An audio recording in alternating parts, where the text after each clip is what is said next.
Good day everyone, welcome back to my channel. I'm Cikgu Darrel and today we shall continue on Unit 8 Going Away.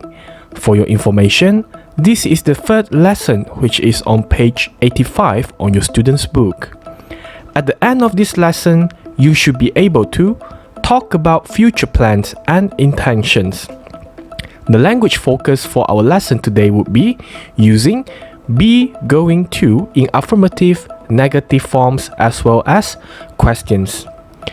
As usual, before we proceed to our lesson today, let me communicate with you first the framework of our lesson. First, we shall go through the rules of be going to, and after that, we shall complete sentences with affirmative and negative form of be going to. Last but not least, we shall write questions and answers using be going to.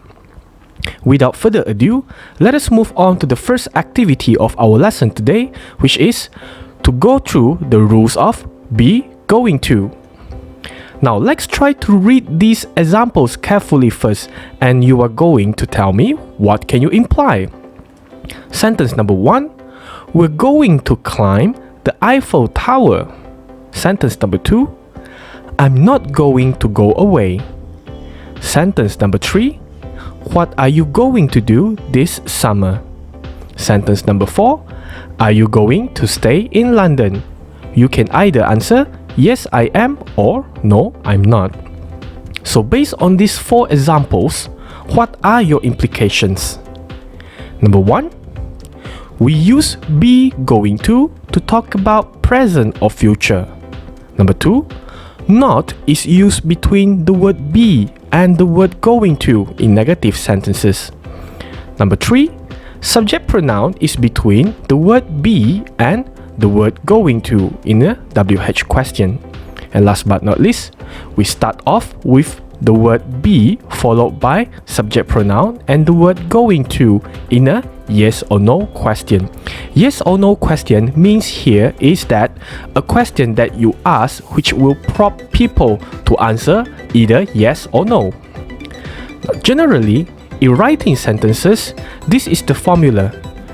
We start with subject pronoun and then using be going to as well as the verb in base form. So this is the formula that you need to keep in your mind when you are trying to write affirmative or negative sentences using be going to. Until this stage, you might question, what does the word be mean? Be actually signifies the verb to be, which is, are, and am for affirmative sentences, and isn't, aren't, am not for negative sentences. And how do we know when we are going to use is, are, am, isn't, aren't, and am not? It is decided by the subject pronoun. For the subject pronoun he, she, it, we use is, and they, we, you, we use are, and I, we use am. The same thing goes to the negative sentences. You just need to put isn't, aren't, and am not to their respective subject pronoun. Therefore, the examples that we can make here is, let's look at the first sentence. He is going to play football. This is a sample of affirmative sentence, which means that he really will go and play football at a certain time in the future. Another example, he isn't going to play football. This is a sample sentence of negative, which means it is not going to happen that he will go to play football at a certain period of time in the future. How about writing questions? Well, when you are writing questions using be going to, there are 2 types of questions that you need to focus on. The first one is the WH question. WH questions means that a questions that start with a question word. And what is the meaning of question word? Some examples of question words here are what, where, when, who, and etc. Anything that start with WH except how. And this is followed by the verb to be, which is, are, and am, followed by subject pronoun. And this subject pronoun are he, she, it, they, we, I, you. And after that, going to, last but not least, the verb in base form. Let me show you some examples of questions that we can do using be going to, but this time we are going to do it separately because the subject pronoun is in the middle of the verb to be and going to. What is she going to cook? Now, why do I use is? Remember in the previous slide, I explained that for the subject pronoun he, she, it, we need to use the verb to be is for affirmative sentences. However, this is also applicable to WH questions. Anything that deals with the subject pronoun he, she, it, we need to use is or isn't for sentences or questions. Another example, where are they going to sleep? So we use the verb to be are for the subject pronoun they when we want to use going to in our sentences. Next, how about yes or no questions? The only difference between yes or no questions and WH questions is that yes or no questions prompt people to answer you either yes or no. That's simple. So the formula is we start off a yes or no questions with verb to be, either is, are or am. Make sure that you need to write this in capital letter. Followed by subject pronoun. And these subject pronoun are the one mentioned he, she, it, they, we, I, you. Followed by going to, and last but not least, the verb in base form. Examples of sentences that we can see here is she going to cook? Yes, she is if she's really going to cook, and no, she isn't if she's not going to cook. Are they going to sleep? Yes, they are. No, they aren't. That's simple. Now, let's move on to the second activity of our lesson today, which is to complete sentences in affirmative and negative forms. Just now, we have already gone through the rules of using the be going to in the form of affirmative, negative, as well as questions. Now, let's try to complete sample sentences here in affirmative and negative forms. Number 1, you visit your grandparents tomorrow. We're going to do this sentence in affirmative. Using be going to, we can identify that the subject pronoun here is you. Therefore, the verb to be used must be are. So you are going to visit your grandparents tomorrow. Number 2, they travel by train. Take note, negative. So we need to start off with they aren't going to travel by train because it's negative, so the verb to be must be in the form of are not or aren't. Next, Lily buy a guidebook for France. Affirmative means that we are not going to use the verb to be isn't, aren't or am not. But this time, Lily is a girl, subject pronoun to replace is she. So she is going to buy a guidebook for France. Next, I take my phone or my tablet. Negative, which means you are not going to take. Therefore, we need to use I am not instead of I am. So I am not going to take my phone or my tablet. Next, we stay in a modern hotel. Affirmative. No isn't, no aren't, no am not.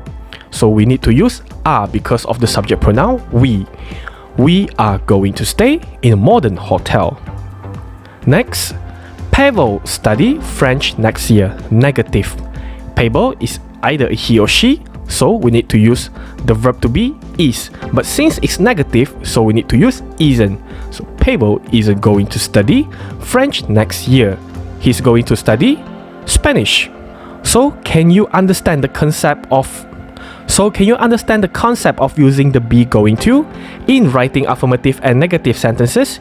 If you manage to get all these answers correct while you follow my discussion, congratulations and well done. Now let's move on to the final activity of our lesson today, which is to write question and answer using the word be going to. It's very simple. I'm going to give you a table here. In the table, there are 3 persons, Katie, Joe, and Max. But Joe and Max are going to do the activity together, and Katie is doing the activity alone. Now we need to make questions first using the guidelines here, and then we will need to answer based on the table that we analyzed. Number 1, Katie stay on the campsite. So we need to make a question first. Obviously, it is a yes or no question, so we start off with is Katie going to stay on the campsite? Remember, Katie is a she. subject pronoun she must be used together with the verb to be is. Then, what should we answer? Is Kathy going to stay on the campsite? Looking at the timetable, she's not staying at the campsite. She's staying at a modern hotel. So answer is no, she isn't. Number 2, Joe and Max visit the Colosseum. Joe and Max, 2 people. Subject pronoun. The subject pronoun to replace is they. So again, we need to make a yes or no questions. Are Joe and Max going to visit the Colosseum? Are they going to visit the Colosseum? No, they aren't. It's Kathy who is going to visit Colosseum. So the answer is no, they aren't. Number 3, Kathy visit the Trevi Fountain. Well, Trevi Fountain is in the list under Kathy. So again, we need to use yes or no question text. Kathy is a she. We start off with, is Kathy going to visit the Trevi Fountain? Is she? Yes, she is. Number 4, what Joe and Max do? Now, this is not a yes or no questions. There is already a question word, what. So we need to start off our questions with what. Joe and Max, there are 2 people. So the subject pronoun to replace is they. Therefore, it must be used together with the verb to be are. Hence, our question should be, what are Joe and Max going to do? What are they going to do? You see in the table, they are going to swim at the beach. Therefore, the answer should be, they are going to swim at the beach. Number 5, how Kathy travel? Again, this is a WH questions. We start off with the question word how. Kathy can be best replaced with the subject pronoun she. Therefore, we use is. So we start off the question with, how is Kathy going to travel? Looking at the table, she is going to travel by plan. So answer here is, she is going to travel by plan. Next, number 6, Joe and Max take a guidebook. So again, since there is no question word, so we need to use yes or no. We start off with are, because Joe and Max can best replace with they. Therefore, we use the verb to be are. Are Joe and Max going to take a guidebook? Are they going to take? You see in the table, there is a big cross there. Therefore, the answer is no, they aren't. So that's the end of our lesson today. This is the Google form exercise that I have provided for you. Feel free to just scan the QR code right in front of your screen, or you may click on the link that I have provided in the video description below. If you're a teacher and you would like to make a copy of this Google form exercise, feel free to just scan the QR code, or you may click on the link that I have provided in the video description as well. As usual, don't forget to visit my Facebook page, Cikgu Darrel, and give it a like if possible. Subscribe my YouTube channel and press the bell so that whenever I update my playlist, you will be able to get notified. With that, I would like to thank you for watching, and I shall see you at the next video. Bye!